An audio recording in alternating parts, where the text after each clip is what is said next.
God bless everybody today. It is August 9th of 2023. This is a Middle East update. This is a Daniel 8 update, actually. Daniel 8's getting ready to form, getting ready to happen. So let's see what's going on out here. First article I've got, I'm just going to get into these quick. I'm doing a broad overview. If I went through all the stories out here, it would take hours. So let's do a broad overview of this. First article is Israel will return Lebanon to Stone Age if Hezbollah starts a war. So the defense minister in Israel has come out, basically indicated that if Hezbollah wants to start this war, um, bring it on. The thing is, if you look at what's happening over here, Israel will preferably launch a first strike for them to then uh, control this situation. They would almost have to strike first because they don't necessarily have the capacity to defend multiple directional attacks from Gaza, West Bank, Lebanon, and potentially other things that might be happening all at the same time. Because it's not just Iran and their proxies. We're talking about potentially Turkey's getting ready to come into this war, and I believe they are getting ready to come in as I walk through a number of these articles with you. And in this article in the Toronto Star, it indicates that Syria's Assad blames Turkey's Erdogan for violence in Syria, insisting on pulling out of Turkish troops. And Turkey's not leaving. He's going to go after the Kurds. So I've been talking about this breakdown between Assad, Russia. You got to understand Assad and Russia are sort of joined here. And so as Assad's pushing back, Russia's pushing back, Turkey's going to push back against them. And so um, they're blaming basically Erdogan for a ramp up against the Kurds, and this is causing all kind of violence in Syria, and Assad's been attacking that northwest border along Lebanon and Syria and Turkey. And so I've been talking about how Daniel 8 is going to break out, and if you use the footprint of Alexander the Great, Turkey would invade on that northwest corner of Syria, and that would then drive down into Lebanon and end up in Egypt, Iran. And what I mean by that is Turkey will come down, go into Lebanon. They'll end up in West Bank. They'll go through Israel to Gaza, end up in Egypt, be pulled back to Tyre or Lebanon, drive to Erbil, and then that will then all collapse down to Baghdad and then into Shush, Iran, as indicated in the prophecy of Daniel 8. So we need to watch that, and Erbil is going to be a massive player. And actually, as we move through these stories, something happened in Erbil just recently I think is very important, and another reason why Erdogan will not allow this to continue much longer. So what we're seeing is that all the Arab and Gulf states are basically evacuating their people out of Lebanon right now because they know this war is coming. And that's how close we are. They are literally moving their people out. Multiple countries have warned to get everybody out of there as we're actually moving troops into the Gulf, into the Black Sea and different areas like that. So um, Lebanon is reassuring Germany of their travel warnings because Germany's got travel warnings out. Don't go there anymore. Now realize that Lebanon is a very fragile economy. It is completely broken. The government is broken. The economy is broken. The banks are broken. Everything's broken in Lebanon. For them to lose tourism through these Arab states and these rich Arabs that go visit there, this is going to be devastating to their economy and to their people. And they're already living on, bare necessities of fuel, power, food, everything. These people are destitute, and their government is collapsed, and now you have Hezbollah basically running the show up here. And so this is going to turn out bad for the Lebanese. It indicates that it will.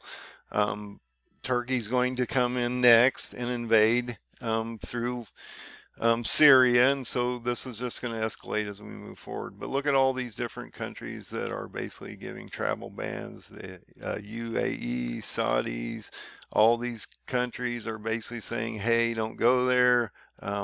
Stay away from this because basically this is getting ready to break." And so I just wanted to let you know that they are evacuating their people out of these countries, which is going to put a lot of pressure on that country itself. Now realize that there's multiple classes happening between Hezbollah, Lebanon, the residents, the Christians, and different things within these communities. And so it's a flashpoint that's just ready to basically pop, and it's a very explosive situation over here. But we're having deaths in these clashes. Lebanon has no ability to, do anything about this, and so the economy and the whole country is basically collapsing. Um, but this is a real problem.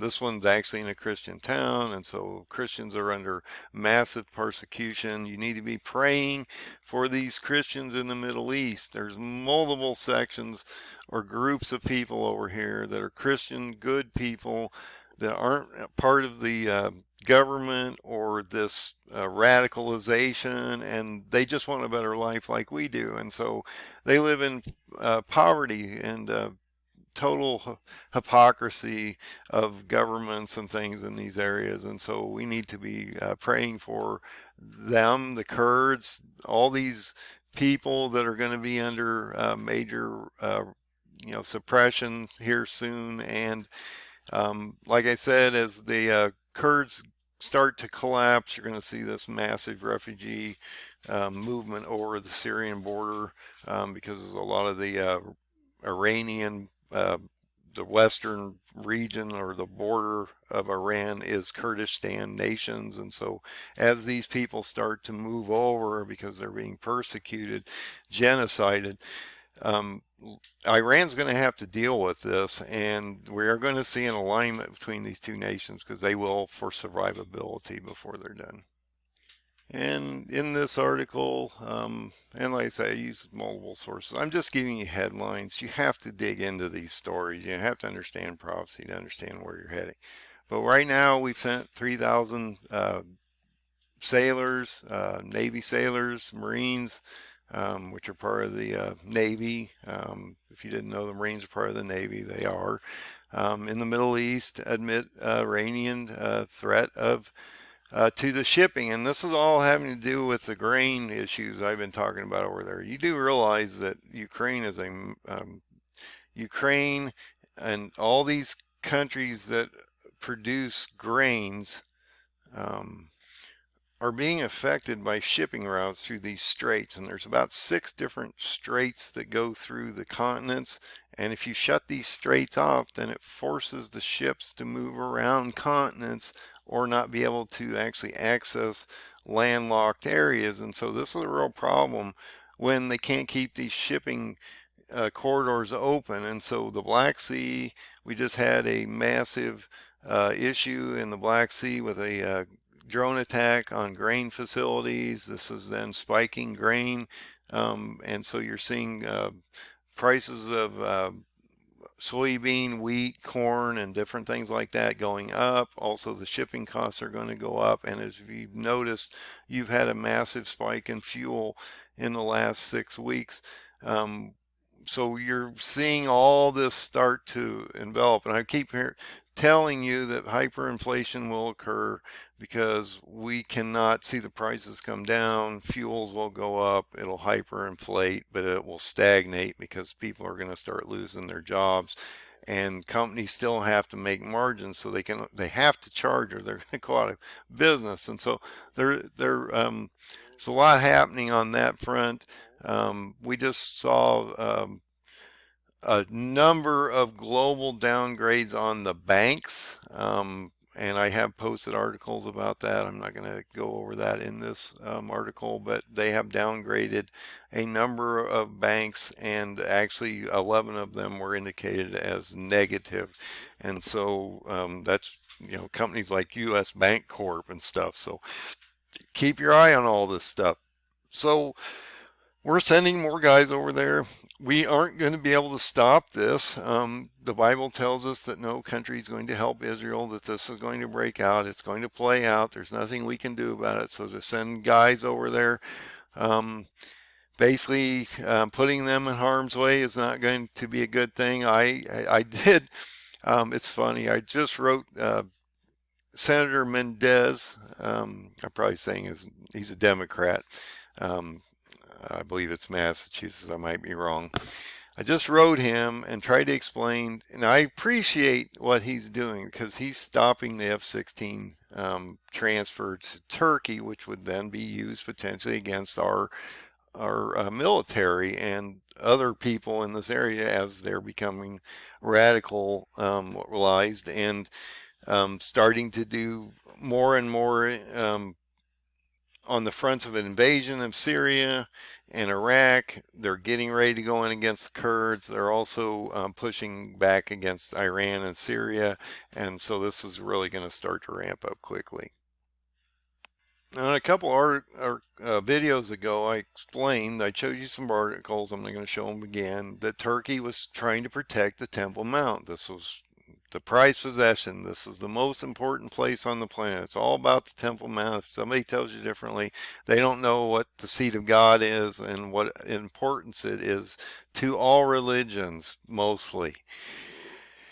So Turkey's going to come in and they're going to eliminate the Iranian threat. I've been talking about this for a while. Everybody thinks it's Iraq and Russia, and Russia's going to be the major key player here, and they don't realize that if you go into the old Bibles, Rosh does not exist, and it is the leader of Meshech and Tubal, which are all in Turkey. And so we need to be watching the Turkey threat that's going to come down and eliminate the Iranian threat, which is going to end up against an Israeli threat before long. And so Iran is claiming that its technology has built a supersonic cruise missile. Okay, so now you have uranium enrichment to a bomb potential, and you have a missile now that you can strap it to. And so this is what Turkey's concerned about, is that we will see a potential breakout of this nation of Iran that would potentially harm the Temple Mount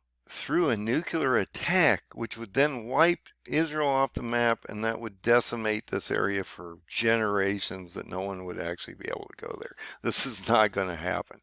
So Turkey's going to protect the Temple Mount at all costs, and so he's getting ready to go in. And I'm telling you, as you watch Lebanon basically evacuate their people out and you watch this start to break out, the minute you see an attack of Israel on Hezbollah or Hamas, or we see potentially an attack by Hezbollah Hamas onto Israel, we're going to see an invasion by Turkey, especially if they start to see any kind of harm that might potentially cause the Temple Mount problems. That would then send them into an escalation and shock and awe movement on their side. So I think, now I've talked about Erbil a lot. This is the regional capital of the Kurdistan people. And it's interesting that when the Muslims overtake a country or a region, they put a mosque up. They usually collapse the other people's churches or whatever, and then they put a mosque up to show that they control these areas. And they've been doing this for centuries, okay? This is going to frustrate Turkey, the Muslims, because they're putting a new Catholic church in Erbil, which is the regional capital of the Kurdistan people, and we also have a green zone there. And I keep talking about how Gaugamela is a potential massive war or attack on Erbil that would then force the Kurds to collapse to Baghdad and then Shush, which would then align them with Iran, and then you would see Turkey run over there and crush them, as it indicates in the prophecy of Daniel 8. And so we need to watch this. Now, it indicates that the Kurdish regional president and the Assyrian patriarch, which is, I looked it up because I didn't really understand who this other group was, but it's the Assyrian Church of the East, which is basically a Catholic offshoot of Catholic religion. So they're building a Catholic church in a Muslim country in, you can't, in Erbil, Iraq. And this is a Eastern Christian church. Um, they try to basically follow the eschatology of Christianity, um, and the eschatology of Christianity, which is terrible in most cases, and that they are basically a Christian nation. And so now you have a Christian church being built on somewhat Muslim territory, and Erdogan's not going to allow that. And if they have this happen and Erdogan would take this over, then of course he would turn that into a mosque over time. So when we look at Daniel 8 and Ezekiel 38 and 39, we need to understand something extremely important. Rosh is not mentioned in the older Bibles. And when you take chief prince, which is a misinterpretation or translation in the newer Bibles, which means Rosh, chief prince or leader of this land of Magog, of Meshech and Tubal, which is all in Turkey. Okay, so this is not a Russian thing, and Russia is getting driven out of the Middle East as Assad and him ascend towards um, moving away from Erdogan and Turkey here, and Turkey's not going to tolerate this. They're going to go after them. So when you hear people talking about Russia, you really need to question them on this one. And it's fairly simple. Where do you find Rosh in the old Bibles or a King James Version? And do you know that that's a misinterpretation of chief prince, and it's not a country? It means literally chief prince in Hebrew, and that it's from this leader Gog in the land of Magog in the area of Meshech and Tubal that we should be looking at, which is Turkey. So you need to understand that. And when you get into Daniel 8, okay, this is extremely important. We're talking about this ram and goat war, and we're talking about Turkey. And as you move down here, you'll realize that the King of Gracia, Turkey will be destroyed also, because look, once they get into Lebanon, they move through the West Bank, go to Israel, through Gaza, go to Egypt, come back to Tyre, Lebanon, go to Erbil, push the Kurds down to Baghdad, and then shush. We'll watch something interesting happen. Not only will Iran and the Kurds fall as nations, but when Turkey drives back with his 10 nations towards Israel, the king of the Grecia, Alexander the Great, all came out of Rome, moved into Greece. That went to Turkey. That was constituted in Constantinople, Turkey.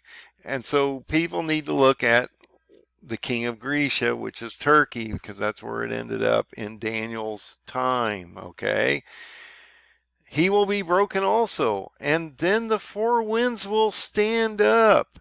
Oh, wow. Interesting how we look at those four winds and how they're held on the seventh seal and released on the sixth trumpet.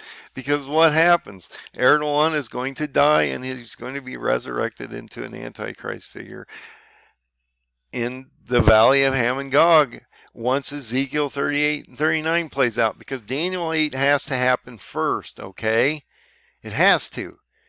Because when you go to then Ezekiel 38 and 39, what is the first country listed here? Persia. So Persia is Iran. And look what's involved in this, Ethiopia and Libya. Why? Because he's already down in Egypt, and these are radicalized nations called Put and Kush, okay? So you need to understand that. Tagama's up around Turkestan or Turkmenistan. All these things matter to these areas, and that you need to understand this is very Middle East centristic and has nothing to do with Russia or Rosh. And you really need, I call people out all the time on this one. Good people out here are giving bad information on why this is a Russian event and has nothing to do with Russia. So look at these prophecies in the proper manner. Don't try to add stuff into them. you have to look at what God gives you here and use it. You have to use the history of the Jews, and you have to use the Bible. And pretty much beyond that, you really don't need to go much further than that. But you also need to look at Daniel 8 because it's coming next. So God bless everybody. Watch this. This is getting ready to break out. Have a great night.